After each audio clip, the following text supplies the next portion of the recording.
Assalamu alaikum everyone. Hope you all are doing well. So we are back with our CSS Pak Affairs series. हम basically CSS Pakistan affairs का syllabus cover कर रहे हैं as per FPSC और हम बात कर रहे हैं पाकिस्तान की फॉरेन पॉलिसी पे। बेसिकली हमने डिस्कस की है कि फॉरेन पॉलिसी कैसे होती है, अब क्या पाकिस्तान की फॉरेन पॉलिसी है, हमने देखा कि क्या डिटरमिनेंट्स होते हैं जनरली एक फॉरेन पॉलिसी के, और पाकिस्तान के केस में क्या डिटरमिनेंट्स हैं जिसने पाकिस्तान की फॉरेन पॉलिसी को शेप किया। हम ये सारी बात डिस्कस कर चुके हैं, हमें पता लग गया पाकिस्तान की फॉरेन पॉलिसी कैसी है। अब मैंने कल आपसे बात की थी कि हम करेंगे एनालिसिस, क्योंकि एनालिसिस के बिना आप क्वेश्चन अटेम्प्ट नहीं कर सकते। सीएसएस में हमेशा एनालिसिस की बात होती है। अब हम अगर फॉरेन पॉलिसी ऑफ पाकिस्तान का थोड़ा सा एनालिसिस करें तो हमें पता होना चाहिए कि कौन से वीक पॉइंट्स है फॉरेन पॉलिसी ऑफ पाकिस्तान के। तो अगर हम वीक पॉइंट्स की बात करें तो उसमें यह है कि कहा जाता है कि foreign policy of Pakistan reactive है, प्रोएक्टिव नहीं है। फॉरेन पॉलिसी ऑफ पाकिस्तान में बहुत ज्यादा यू टर्न्स है। फॉरेन पॉलिसी ऑफ पाकिस्तान बहुत ज्यादा इंडिया सेंट्रिक है। फॉरेन पॉलिसी ऑफ पाकिस्तान बहुत ज्यादा अफगानिस्तान सेंट्रिक है। इसके अलावा फॉरेन पॉलिसी ऑफ पाकिस्तान में बहुत ज्यादा रोल है मिलिट्री स्टैब्लिशमेंट का। तो ये वीकर पॉइंट है पाकिस्तान की फॉरेन पॉलिसी के। अगर हम इनको थोड़ा डीप डाउन डिस्कस करें तो देखिए फॉरेन पॉलिसी जो है वो बेसिकली पाकिस्तान की रिएक्टिव है, प्रोएक्टिव नहीं है। उसके पीछे एक बहुत बड़ी वजह है, पाकिस्तान एक छोटा कंट्री है, ठीक है, एक स्मॉलर है, एक वीकर स्टेट है, और हमारी जियो स्ट्रेटेजिक लोकेशन बहुत यूनिक है। जहां पे वो हमें बहुत ज्यादा फायदा देती है वहां पे हमें बहुत ज्यादा रिस्क भी देती है। ईरान को बॉर्डर करते हैं, इंडिया को बॉर्डर करते हैं, चाइना को बॉर्डर करते हैं, अफगानिस्तान को बॉर्डर करते हैं। अब देखिए क्या इस वजह से हम अपनी फॉरेन पॉलिसी को प्रोएक्टिव नहीं बना सकते, कंप्रिहेंसिव फॉरेन पॉलिसी नहीं बना सकते, हमें कभी ना कभी कुछ भी डिसाइड करना पड़ता है। हमारी फॉरेन पॉलिसी इस वजह से रिएक्टिव है, ये हमारी मजबूरी है। अगर यूएसएसआर आ गया है और वो अफगानिस्तान में आ गया है तो अब हमने कुछ ना कुछ डिसाइड करना है, हमारी फॉरेन पॉलिसी रिएक्टिव होगी। हम अपनी जो ऑलरेडी हमने एक फॉरेन पॉलिसी बनाई हम उस पर नहीं चल सकते, हमने उस टाइम के एस्पेक्ट्स को देख के एक डिसीजन लेना होता है हमारी जियो स्ट्रेटेजिक लोकेशन की वजह से। इसी तरह जब यूएस ने इन्वेड किया अफगानिस्तान को तो उस टाइम हमारी फॉरेन पॉलिसी यही थी कि हम कुछ नहीं करेंगे इसमें, ये यूएसए और अफगानिस्तान का मसला है। लेकिन जब यूएसए ने ही कह दिया कि आइदर विद अस और अगेंस्ट अस, और अब हमारे पास कोई और चारा नहीं था, तो अब हम एक मार्शल लॉ के अंदर एक कंट्री था तो उसने कुछ ना कुछ रिएक्टिव काम करना था। तो उसने क्या रिएक्टिव अप्रोच हासिल की, उसने यूएस को सपोर्ट करना शुरू कर दिया क्योंकि हमारे पास कुछ और ऑप्शन ही नहीं था। तो ये एक वीकर और रिएक्टिव स्टेट की, एक स्मॉलर स्टेट की with the unique geo strategic location एक मजबूरी है कि हमारी फॉरेन पॉलिसी रिएक्टिव है, प्रोएक्टिव नहीं है।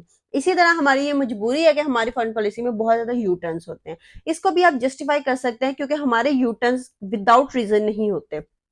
कश्मीर इशू की बात करें, तालिबान की बात करें, अफगानिस्तान की बात करें, तीनों बहुत इंपॉर्टेंट फैक्टर्स हैं, ठीक है। अब हमने इन पे डिफरेंट पॉइंट्स पे यू टर्न्स लिए। अब अगर हम पॉलिटिक्स में बात करें तो पॉलिटिक्स में अपना एक बात कहना और उससे फिर जाना, इस चीज को एक्सपीडियंसी कहते हैं, और expediency is the essence of politics. कोई भी पॉलिटिक्स एक्सपीडियंसी के बिना नहीं होती। आप एक स्टबर्न और रिजिड स्टांस लेके पॉलिटिक्स नहीं कर सकते, ठीक है, उससे आप हमेशा टूट जाएंगे। रिजिडनेस की गुंजाइश ही नहीं है पॉलिटिक्स में। It always need flexibility, it always need expediency, it is full of you turns. तो अगर यू टर्न आपके मुल्क के लिए अच्छा है तो आप ले लें, तो इसमें कोई बुरी बात नहीं है। इसके अलावा अगर हम देखें तो हमारे जो मेन दो कॉजेज है यू टर्न्स लेने के, उसमें हमारी जियो स्ट्रेटेजिक लोकेशन और हमारी लीडरशिप का बहुत ज्यादा रोल है। काफी दफा तो हमें यू टर्न मजबूरन लेना पड़ता है, और काफी दफा जो हमारा यू टर्न होता है वो हमारी लीडरशिप की देखा जाए कि इंटरेस्ट की बेस पे होता है। अगर लीडरशिप चाहती है कि जो हमारे ये मतलब अब पाकिस्तान पीपल्स पार्टी की गवर्नमेंट है और वो नहीं पसंद करते यूएसए को या वो नहीं पसंद करते चाइना को, तो उन्होंने अपने मुताबिक कोई डिसीजन ले रहे हैं। पाकिस्तान मुस्लिम लीग नून की गवर्नमेंट है, वो नहीं पसंद करते एक कंट्री को तो वो अपने मुताबिक कुछ ले रहे हैं। अब पाकिस्तान पीटीआई की, पाकिस्तान तहरीक इंसाफ की गवर्नमेंट है और वो नहीं पसंद कर रहे हैं यूएसए को, तो वो उस हिसाब से कोई डिसीजन ले रहे हैं। तो ये लीडरशिप का भी कहीं ना कहीं कसूर होता है कि बैड गवर्नेंस की वजह से हम यूटर्न्स लेते हैं, उसकी इतनी ज्यादा जरूरत नहीं होती, लेकिन उससे हमारी फॉरेन पॉलिसी वीक होती है। इसके अलावा हमारी फॉरेन पॉलिसी की वीकनेस की एक वजह हमने डिस्कस की है इंडिया सेंट्रिक। इंडिया सेंट्रिक भी होना हमारी मजबूरी है, ठीक है। हमारा पास्ट है, कन्फ्लिक्टिंग पास्ट पे बनाए गए हैं, फिर पार्टीशन ऑफ पाकिस्तान, मुफ्ती बहिनी मूवमेंट में इंडिया का रोल, इन सारी चीजों की वजह से अब हमें हमारी जो जियो स्ट्रेटेजिक लोकेशन है उसकी सोवरेनिटी को प्रिजर्व करने के लिए इंडिया फैक्टर हमेशा अपने दिमाग में रखना पड़ता है, हम उसको इग्नोर नहीं कर सकते। फिर जब हम अखंड भारत जैसे आइडियोलॉजीज की बात सुनते हैं तो हमें लगता है कि हाँ हो सकता है कि हम मर्ज हो जाए इंडिया में, तब हमें अपनी स्टेट की सिक्योरिटी और सोवरेनिटी पे मजीद डिसीजन लेने पड़ते हैं।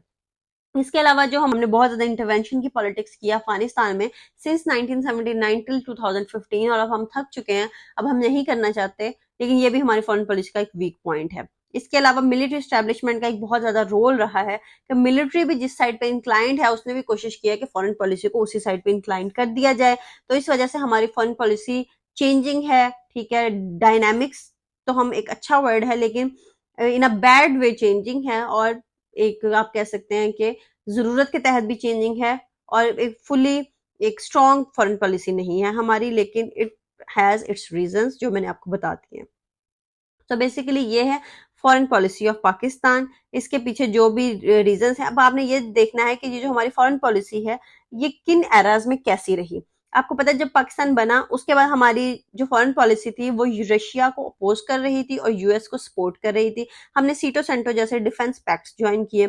उसके बाद आपको पता है कि फिर 1971 की पॉलिटिकल एवोल्यूशन हुई जिसमें पाकिस्तान टूट गया, और उसके बाद भुट्टो का दौर आया, और उसमें हमारी जो फॉरेन पॉलिसी थी भुट्टो के एरा में वो थोड़ी सोशलिस्ट थी, टुवर्ड रशिया इंक्लाइंड थी। उसमें हमने ऑर्गेनाइजेशन ऑफ इस्लामिक कॉन्फ्रेंस जैसी चीजें बनाई, और उसमें हमने एटम बम बनाना शुरू किया जिसकी वजह से हम पे बहुत ज्यादा इंटरनेशनल प्रेशर आ गया। 1977 में भुट्टो की असैसिनेशन के बाद, भुट्टो की जो जुडिशियल मर्डर के बाद आपको पता है जनरल जियाउल हक का दौर आया, और वो एक मिलिट्री रिजीम था जिसको सपोर्ट हासिल करनी थी। उस टाइम उनकी जो फॉरेन पॉलिसी थी वो उन्होंने फिर से यूएस से ओरिएंटेड कर दी, क्योंकि उन्होंने रशिया को अपोज किया, क्योंकि उस वक्त यूएसएसआर ने इन्वेड कर दिया अफगानिस्तान को, और हमारे पास ऑप्शंस था कि हम साइड्स चूज करें, तो हमने यूएसए की साइड चूज की और यूएसएसआर को बहुत प्रोमिनेंटली हमने अपोज किया। तो वो हमारी फॉरेन पॉलिसी का वो एरा था। उसके बाद आपको पता है कि हमारी डेमोक्रेटिक गवर्नमेंट्स आई 4, और उसके बाद हमारा कारगिल वाला काम हुआ, और उसके बाद जनरल परवेज मुशर्रफ का एरा आया। तो फिर से उस टाइम तक तालिबान का राइज हो चुका था, ट्विन टावर्स हो चुका था, और फिर हमने दोबारा से यूएस वॉर ऑन टेरर को सपोर्ट किया। हमारी foreign policy Afghanistan oriented, India oriented, USA oriented हो गई। 2013 के बाद चाइना के साथ हमारे रिलेशनशिप थोड़े ज्यादा अच्छे हुए, सीपेक साइन हुआ, और उसके बाद हमारी फॉरेन पॉलिसी चाइना ओरिएंटेड हो गई। चाइना को हम सपोर्ट करने लग गए, यूएस से हम थोड़ा डिस्टेंस हो गए, रशिया के साथ हमने अपने टर्म्स अच्छे करने की कोशिश की।